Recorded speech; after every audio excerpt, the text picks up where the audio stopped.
Welcome back to NAMANI CONSTRUCTION. Last 3 মাহ ধৰি আমি কোনো ধৰণৰ ভিডিঅ'জ বা আমাৰ কি কাম চলি আছে আপডেট আপোনালোকক দেখাব পৰা নাই আমি মানে এইটো সিজন টাইম চলি আছে তো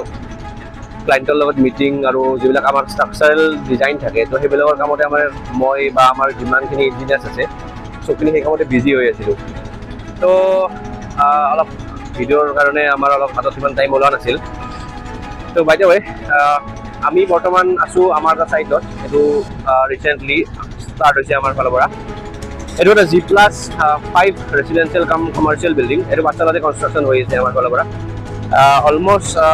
60% পাইলিঙৰ কাম ইয়াতে শেষ হৈছে আপোনালোকে চাব পাৰে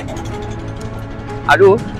যদি আপোনালোকে ভাবি আছে এনেকুৱা ধৰণৰ হাই ৰাইজ বিল্ডিং বা এটা ৰেচিডেঞ্চিয়েল বা কমাৰ্চিয়েল বিল্ডিং কনষ্ট্ৰাকশ্যন কৰিম বুলি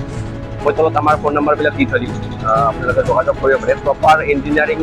চিষ্টেমত যিটো ইঞ্জিনিয়াৰিং নৰ্মছৰ আণ্ডাৰত কনষ্ট্ৰাকশ্যন কৰাৰ কাৰণে আমাক ষ্ট্ৰাকচাৰেল ড্ৰয়িং আৰ্কিটেকচাৰেল ড্ৰয়িং আৰু যিখিনি পাৰ্মিশ্যনছ লাগে গোটেইখিনি আমাৰ ইঞ্জিনিয়াৰিং নৰ্মছৰ আণ্ডাৰতে আমি কৰোঁ তো আপুনি যদি সেনেকুৱাকৈ কনষ্ট্ৰাকশ্যন কৰিম বুলি ভাবি আছে তেনেহ'লে আমাক তলত নম্বৰত যোগাযোগ কৰিব পাৰে তো আহক আপোনালোকক মই দেখাওঁ আমাৰ ইয়াতে কি এনেকুৱা কি ধৰণৰ আমি প্ৰচেছৰ কামবিলাক কৰি আছোঁ তো ভিডিঅ'টো আহক আৰম্ভ কৰোঁ যেতিয়া কোনোবা এজন ৰেচপেক্টিভ অ'নাৰে আমাৰ তাত এনেকুৱা এটা বিল্ডিং বনাম বুলি আহে G+4 বা তাৰ ওপৰত পোনপ্ৰথমতে আমি তেওঁলোকৰটো ছাইটটো ভিজিট কৰাৰ পিছত এটা ছইল টেষ্ট পাৰফৰ্ম কৰোঁ সেই ছইল টেষ্টৰ ৰিপৰ্টৰ এগেইনষ্টত যিখিনি আমাৰ ৱাটাৰ লেভেল বা আমি তাত ছইল বেয়াৰিং কেপাচিটি পাওঁ সেই গোটেইখিনি বস্তুৰ ওপৰত বেছ কৰি এটা ষ্ট্ৰাকচাৰেল ৰিপৰ্ট আমি ওলাওঁ যদি সেইটো ছাইটত পাইলৰ দৰকাৰ হয় তেনেহ'লে কিমান ডেফ্টত দৰকাৰ হ'ব পাৰ কলম কেইটা পাইলৰ দৰকাৰ হ'ব 3টা 4টা 6টা তো সেইটো বস্তু আমি প্ৰথমতে ওলাই লওঁ তাৰপিছত আৰু সেই পাইল কেপৰ ওপৰত যিটো কলম বহিব সেই কলমৰ কিমান চাইজ হ'ব তাৰ ওপৰত বিমৰ কিমান চাইজ হ'ব সেই বিম আৰু কলমৰ ভিতৰত ৰিইনফৰ্চমেণ্ট কিমান চাইজৰ দৰকাৰ হ'ব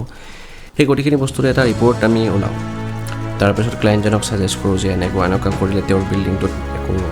ইন ফিউচাৰ অসুবিধা নহ'ব ঠিক তেনেকৈ এইজন অ'নাৰেও আমাৰ তাত কেইদিনমান আগতে আহিছিল পোনপ্ৰথমতে এওঁৰো আমি ছইল টেষ্টটো পাৰফৰ্ম কৰি লৈছোঁ আৰু তাৰ ছইল বেয়াৰিং কেপাচিটিৰ এগেইনষ্টত আমি তেওঁলোকৰ ষ্ট্ৰাকচাৰেল যিখন ৰিপৰ্ট ওলায় আমি সেইটো ওলাই লৈছোঁ তাৰপিছত আমি কামখিনি ষ্টাৰ্ট কৰাই দিলোঁ এতিয়া তেওঁলোকৰ অলমষ্ট 60% 70% পাইলৰ কাম শেষ হৈ গৈছে এৰাউণ্ড 3 দিনৰ ভিতৰত বাকী যিখিনি আছিল সেইখিনি কামো অলমষ্ট ফিনিছ হ'ব তাৰপিছত লাহে লাহে আমি পাইল কেপৰ কাম ষ্টাৰ্ট কৰাম আৰু যদি আপুনিও ভাবি আছে এনেকুৱাকৈ এটা প্ৰপাৰ ইঞ্জিনিয়াৰিং ৱেত নিজৰ ঘৰটো কনষ্ট্ৰাকশ্যন কৰিম বুলি তেনেহ'লে আমাক তলত দিয়া নম্বৰত যোগাযোগ কৰিব পাৰে ধন্যবাদ